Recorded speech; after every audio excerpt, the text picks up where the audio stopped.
Boa noite. Primeiro vou pedir para vocês me sinalizarem se vocês estão conseguindo me ouvir bem, se tá tudo ok com o meu áudio.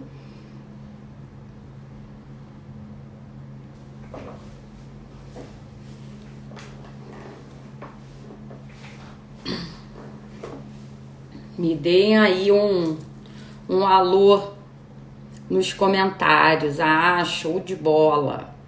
Priscila sempre me dá os feedbacks, me fala se tá tudo ok com o meu áudio, se não tá.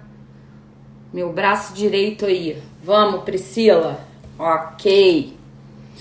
Gente, estamos aqui hoje nessa live para poder falar de prisão preventiva. Boa noite e beijo para todo mundo. Tô vendo todo mundo aí, Juliana, um monte de aluno meu. Fico super feliz que vocês entram aqui, gente, porque eu acho que a gente tem a oportunidade de estar aqui num ambiente, né, virtual. Com certeza vocês estão aí no conforto da casa de vocês, alguns no trânsito, alguns pelo caminho, mas a gente aqui em pouco tempo tem a oportunidade de estar falando de direito, de estar falando de prisão. E hoje o tema escolhido foi prisão preventiva. Antes de eu começar a falar sobre a prisão preventiva, eu vou deixar aqui uma coisa para vocês, vou pedir para vocês. Sempre eu abro a caixinha para saber qual o assunto que a gente vai tratar aqui. Não deixem de dar as sugestões de vocês, tá? Na última caixinha a gente teve ali algumas sugestões. Tiveram 4.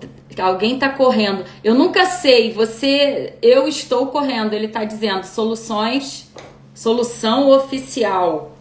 Eu não sei se o nome é Lucas. Nunca sei.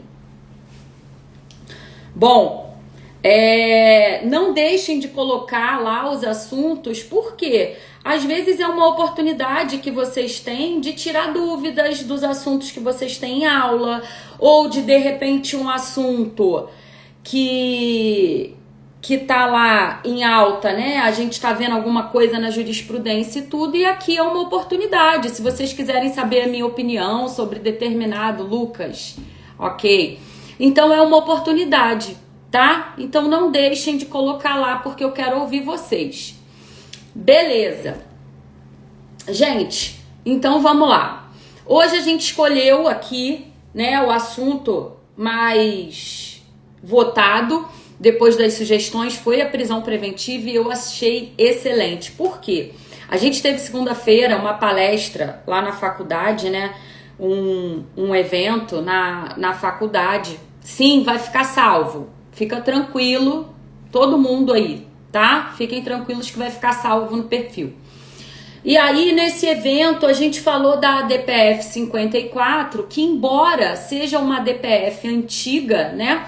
A gente tem aí essa ação constitucional em 2015, mas é uma ação tão importante, com temas tão pertinentes, que mesmo após a medida cautelar ter sido deferida em parte lá em 2015, a gente continua vendo decisões vindo dessa DPF, e não poderia ser diferente. Porque a DPF 54, ela discute justamente o quê? O sistema carcerário. E quando a gente fala de sistema carcerário, a gente está se referindo tanto aos presos que estão cumprindo uma sentença condenatória, estão cumprindo a sua pena, quanto aqueles presos que estão em prisão provisória. E o que na verdade se busca, e a gente percebe parte da doutrina e também da jurisprudência empenhados nessa missão, o que se busca é o quê? Diminuir, né, a quantidade de pessoas presas, sem necessidade, né? Presos provisórios que poderiam estar respondendo o processo em liberdade, talvez aí em alguns casos com alguma medida cautelar imposta e em outros casos sem necessidade de medida cautelar nenhuma. Mas o que a gente verifica é um número muito grande de pessoas presas, o que acarreta uma quantidade muito grande de processos parados, de mandados de prisão na rua, que não são recolhidos, pedidos de liberdade o tempo inteiro sendo contingenciados porque não existe juízes suficientes para julgar. Enfim, esse problema que continua aí existir e a gente não consegue resolver. E aqui o assunto da prisão preventiva, ele é pertinente, por quê? Porque a prisão preventiva ela é um instrumento processual de natureza cautelar, tá? E ela pode ser usada, né, pelo juiz tanto na fase de inquérito. Beijo pro meu amigo Tobias. Sempre dou beijo pro Tobias, que o Tobias é meu amigo de escola, meu amigo de criança. E aí, a prisão preventiva, ela com essa natureza cautelar, ela tanto pode ser utilizada na fase de inquérito, quanto na fase ali processual. Ocorre que o que a gente vê diariamente é a prisão cautelar, que é uma medida excepcional, tá? Eu falei isso até na segunda-feira. Se o direito penal é a última ratio, a prisão, ela é a última da última ratio. E, infelizmente, o que a gente observa não é isso. A gente observa que tem muita gente presa que não precisava estar presa. E o que isso traz de consequência? Pessoas que deveriam, talvez, ali ter processos, né, que já tivessem terminado para aquelas pessoas serem recolhidas ao cárcere, e o processo não termina porque há um grande número de processos e de coisas para o juiz analisar, e tem muita gente na rua que também não deveria estar. Então, quando a gente fala de pessoas presas de forma provisória que não deveriam, não é ali um discurso garantista e dizendo que tem que soltar todo mundo ou que a prisão não faz sentido, não é nada disso. O que a gente precisa perceber é que a prisão não é a regra, a prisão é a exceção. E isso não sou eu que estou dizendo, não é o Supremo Tribunal Federal, em primeiro lugar, a nossa Constituição. A prisão é a exceção, está lá.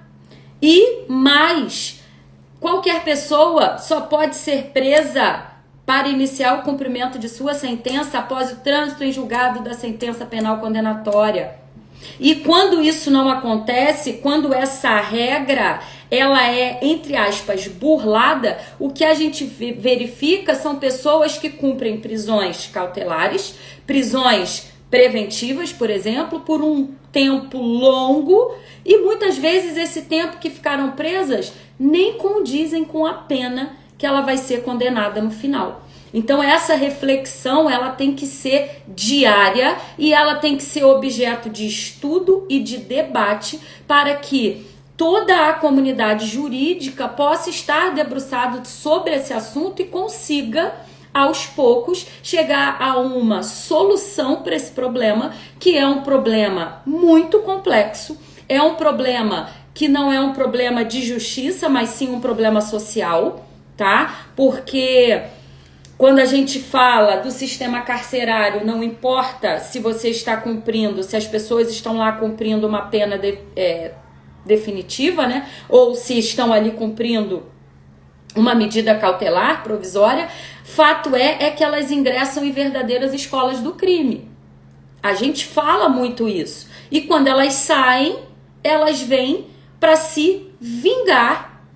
É isso que acontece de quem está aqui fora. Então, inclusive, indo nessa direção, a gente, através do pacote anticrime, teve uma mudança sensível a respeito da prisão preventiva e a gente vai falar sobre isso aqui hoje. Então, a primeira coisa que eu vou dizer é que quem tiver aí com a possibilidade de abrir a legislação, você vai abrir teu código aí só para você se situar no artigo 312 e 313 do CPP, porque é aí que está prevista a prisão preventiva, E eu preciso, antes de mais nada, fazer uma distinção entre prisão preventiva e prisão temporária. Prisão temporária também é uma espécie, também é uma medida cautelar, é uma prisão ali de natureza cautelar e provisória, porém, a prisão provisória, ela não está prevista no nosso CPP. A prisão provisória, ela está prevista numa outra legislação e não é o objeto do nosso estudo aqui, do nosso debate, mas ela tem uma diferença que talvez seja mais fácil e mais perceptível, que é a prisão provisória, ela possui um prazo pré-estabelecido pela lei. Então, no momento em que aquele sujeito é preso, ele sabe exatamente quanto tempo aquele mandado vai ter, ali vai vigorar, vamos dizer assim, aquela medida. Então, para crimes comuns, a gente tem aí 5 dias prorrogáveis por mais 5. E para crimes hediondos, né, ou ali tráfico de drogas, enfim, determinados crimes equiparados aos hediondos, a gente tem um prazo de 30 dias prorrogável por mais 30. Já quando pensamos na prisão preventiva, esse prazo não existe. Então, a prisão provisória, ela possui um prazo pré-definido e outra coisa, só há cabimento da prisão provisória temporária se estivermos no curso da investigação do inquérito ou da investigação preliminar. Não cabe na fase judicial. Já a prisão preventiva, ela cabe tanto na fase de investigação quanto na fase judicial e não tem um prazo pré-estabelecido. E a previsão legal da prisão preventiva está no Código de Processo Penal, no 312 e no 313. E aí, dentro desses artigos, a gente vai encontrar pressupostos e requisitos que vão permitir que o magistrado, né, atendendo a um pedido da autoridade policial ou do Ministério Público, possa ali decretar uma prisão preventiva. Então, a primeira coisa que você tem que saber para diferenciar os dois tipos de prisão é que a prisão preventiva cabe tanto em fase de inquérito quanto na fase de processo, né, na fase judicial, e ela não tem prazo pré-estabelecido. E aí você para e pensa, bom, se ela não tem prazo, então que prazo seria esse? O prazo da prisão preventiva vai ser o prazo em que perdurar as situações, os fundamentos que ensejaram a decretação dessa medida. Então, enquanto estiver ali acontecendo, ocorrendo as situações que ensejaram essa medida de prisão preventiva, é por esse prazo que a pessoa terá que ficar presa. E quem vai ter que analisar isso? Sempre o magistrado. Então, de tempos em tempos, aquela prisão preventiva, ela deve ser reavaliada para ser verificado se os pressupostos que ensejaram a sua decretação ainda estão presentes para que a pessoa permaneça presa, lembrando sempre que a prisão é a última ratio, é uma medida excepcional. E aí, quando a gente fala, né, que a prisão preventiva é um instrumento judicial, é um instrumento processual, onde ou a autoridade policial ou o Ministério Público vem fazer, né, ele vem representar por essa medida, a gente precisa necessariamente olhar para os pressupostos e os requisitos. E eu hoje, gente, eu vou indicar para vocês, vou fazer um jabá aqui, não estou ganhando nada com isso, mas é que todo advogado de defesa, necessariamente, ele tem que ter lido isso aqui. Esse aqui é o livro Direito Processual Penal, do professor Aury Lopes Júnior, tá? Aury Lopes Júnior hoje é o maior autor, na minha concepção, que vai tratar de direito processual penal. Ele tem uma visão absolutamente garantista e eu não vou nem falar que ele não é uma questão de ser garantista do ponto de vista somente de direitos humanos, tá, gente? Eu estou falando de uma pessoa que fez um estudo, então esse livro é de leitura obrigatória, é um livro básico, é uma legislação, uma doutrina básica, tá? Que todo estudante de direito e todo advogado criminalista tem que ler. E a gente tem aqui, ele faz diversas críticas aos decretos e ao tempo em que muitas pessoas ficam presas, né? Fundamentadas na preventiva, e a gente verifica um estudo aprofundado onde ele se baseia na Constituição e na lei. E é por isso que eu estou dizendo que ele é um garantista, e eu não estou dizendo isso só numa perspectiva de direitos humanos. A gente sabe que dentro do direito penal, o princípio da legalidade é aquele que vai reger todo o processo penal. Ele é o maior direito, a maior garantia do cidadão. A mão do Estado no direito penal, o ius puniendi, é muito pesada. É uma mão que vem sobre todo aquele cidadão, lançando e retirando dele direitos fundamentais. Então, para que isso aconteça, é necessário seguir as regras. E o que Auri fala no livro dele o tempo inteiro é que a gente percebe na militância da advocacia criminal que não são respeitados esses pressupostos e a lei da maneira que deveria. Então a gente vê pessoas presas por um tempo indefinido, não são raras as vezes que a gente vê uma pessoa ficar presa preventivamente por um ano e meio, e ao final serem condenadas a 10 meses, a 8 meses, ou o Ministério Público pede absolvição de pessoas que ficaram presas um ano e meio. E aí a gente vai assistindo isso e tentando entender por que nós temos os requisitos, os pressupostos, e eles não são observados. A gente tem, a primeira coisa que a gente tem que saber, né? Como que a gente vai fundamentar um pedido, né? O Ministério Público, a autoridade policial, como que ele pode fundamentar qual é o principal requisito? É o fumus comissi delicti. O que é o fumus comissi delicti? É similar ao que acontece lá no processo civil. Lá no processo civil, para que você possa antecipar uma tutela, para que você possa pedir uma liminar, ou seja, para que você consiga antecipar alguma coisa que só podia vir lá no final, na sentença, você tem que ter a fumaça do bom direito, o fumus bonus iuris, não é isso? Aqui é a fumaça do cometimento do delito. Então, o primeiro requisito é você verificar se existem indícios razoáveis de que aquela pessoa praticou aquele delito. Você vai analisar a probabilidade de ser aquela pessoa a autora do fato. Gente, vejam como isso é complicado.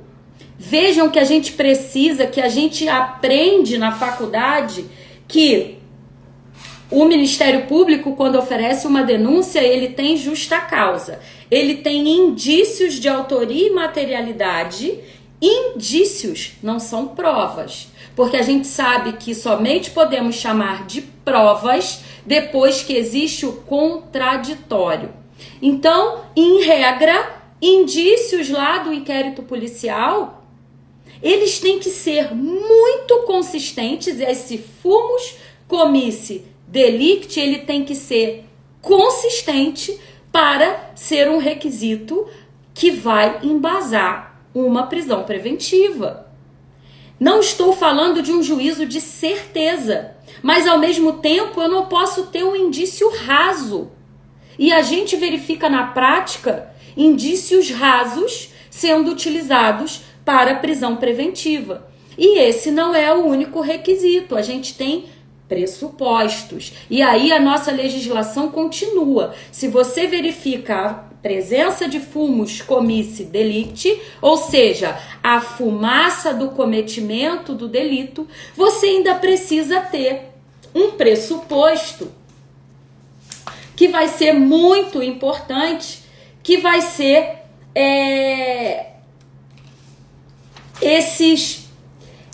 Abre aí, quem tiver a oportunidade, tá? No 313, você vai ver que existe uma outra coisa importante, que é o periculum libertatis. O que é o periculum libertatis?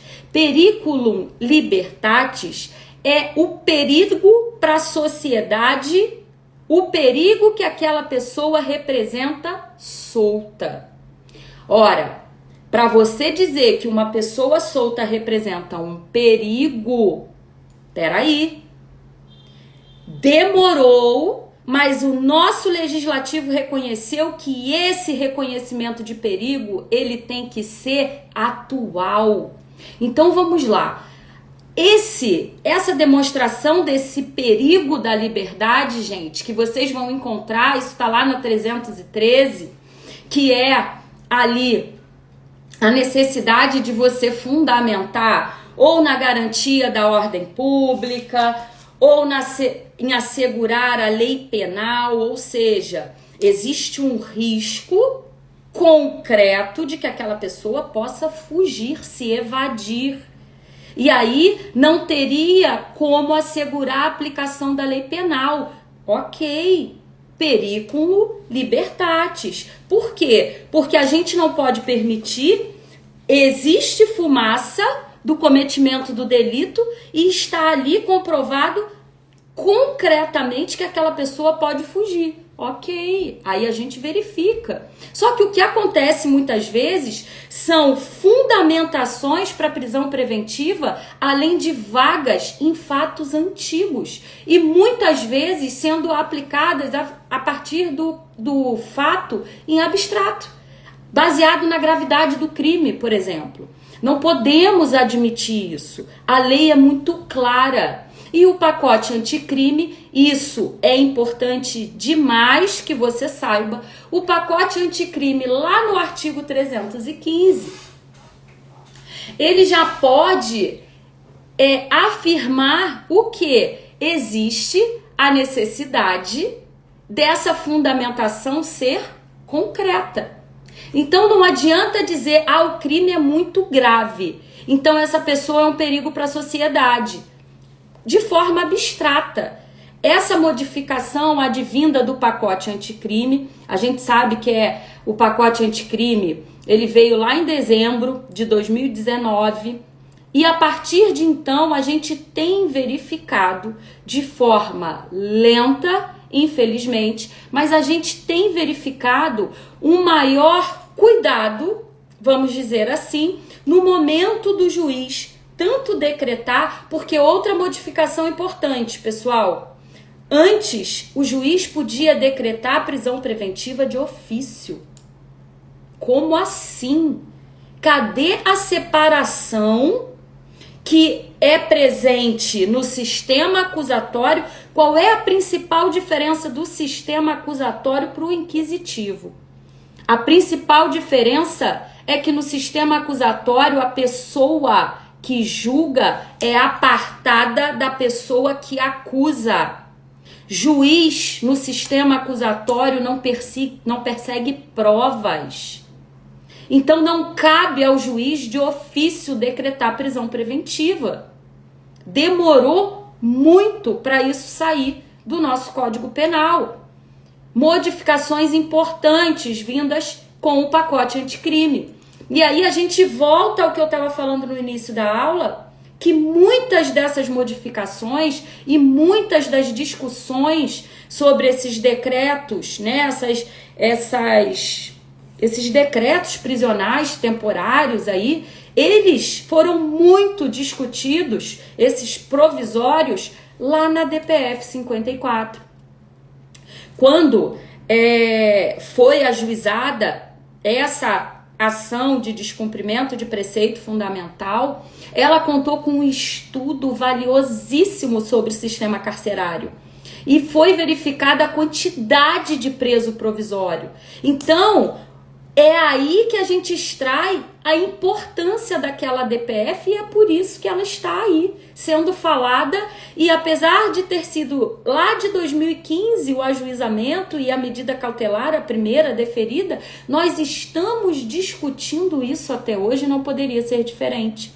Várias medidas foram sendo tomadas a partir dessa DPF.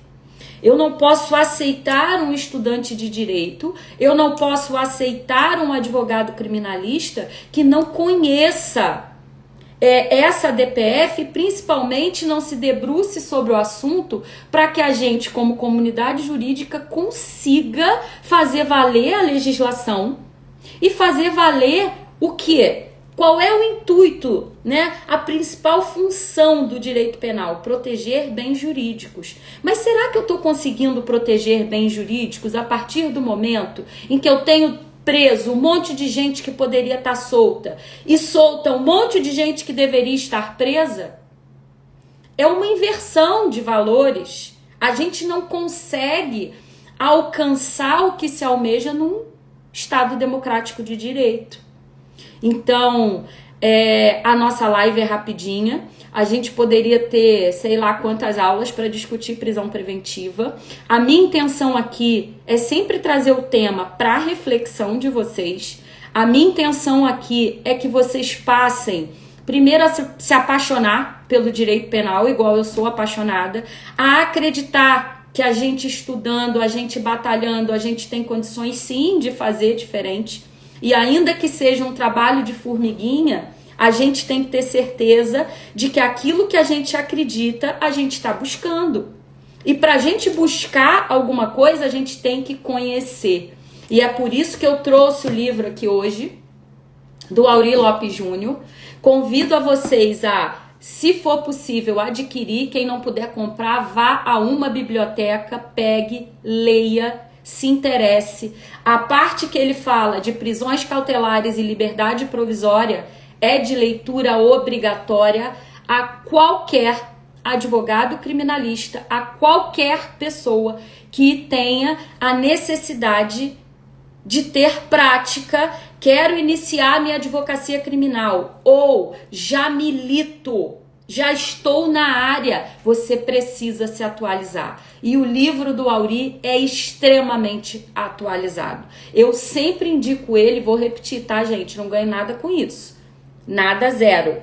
Mas eu preciso passar para vocês e tô passando aqui uma opinião muito pessoal minha. Às vezes eu nem faço isso na sala de aula. Porque na sala de aula, a gente dentro da academia, a gente orienta o aluno e dá ali 3 opções de bibliografia básica para o aluno procurar o que ele quer.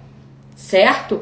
Pode ter aluno ali mais interessado em um Kleber Masson, num Guilherme Nucci. O Guilherme de Souza Nucci é um maravilhoso doutrinador. Eu gosto muito do Nucci. Só que, na minha opinião, para a linguagem que eu gosto, para a advocacia que eu acredito, eu indico, recomendo e assino embaixo do livro dele. Aury Lopes Júnior. Esse manual aqui, gente, chegou há pouco tempo, tá? Não pense que eu sou formada há 20 anos e não compro livros para me atualizar. Esse aqui é novinho.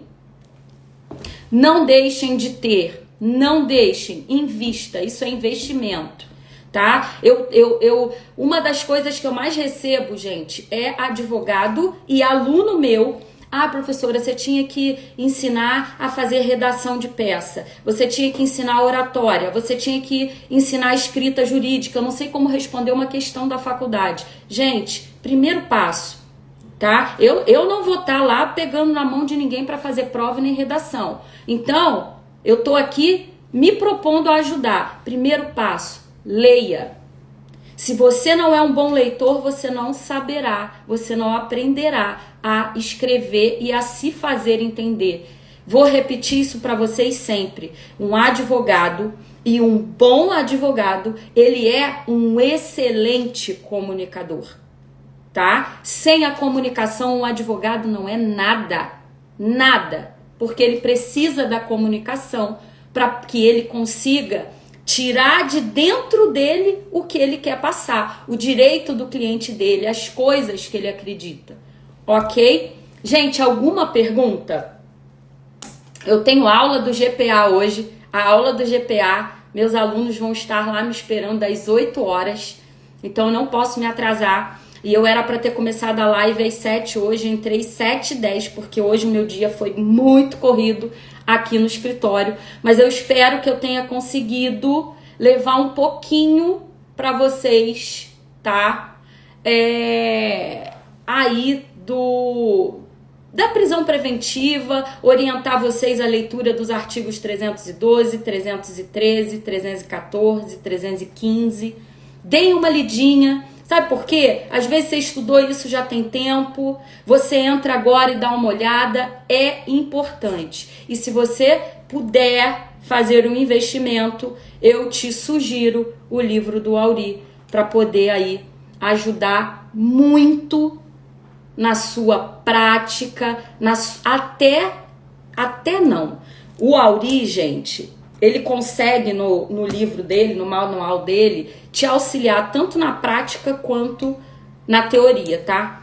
Ele te auxilia tanto na escrita da peça, porque você consegue os fundamentos, quanto te consegue auxiliar a escrever e exercer a advocacia, batalhar, brigar, porque o advogado, como a gente fala sempre, não é profissão de covardes. Sobral Pinto deixou isso muito claro e a gente precisa levar isso, tá bom? Gente, agradeço muito todos vocês que ficaram aqui comigo. A live vai ficar gravada, tá bom?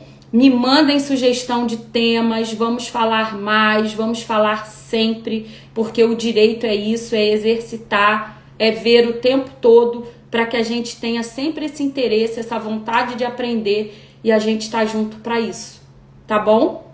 Alguém tem alguma pergunta? Tenho mais 2 minutinhos aí, senão vou encerrar.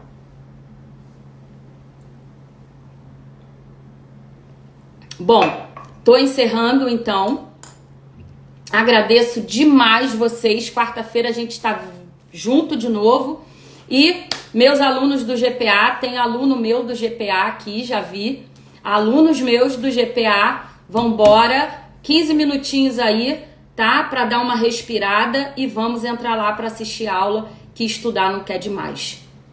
Beijão, gente!